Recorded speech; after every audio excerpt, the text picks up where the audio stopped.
Hey everyone, so today I just wanted to share with you guys my very first balloon card. I had so much fun making this card, and I just wanted to really share it with you guys. On the bottom in the sentiment, I just put the gold die cut that says live.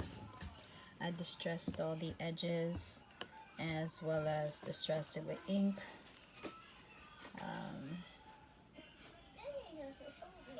So in the balloon I just added some iridescent trim and some bling on the basket. You can see I don't know if the camera's picking it up, but the sparkle of the bling. You have a saturated canary image in the basket. And just a cute little bow and flowers in the corner and a cute butterfly.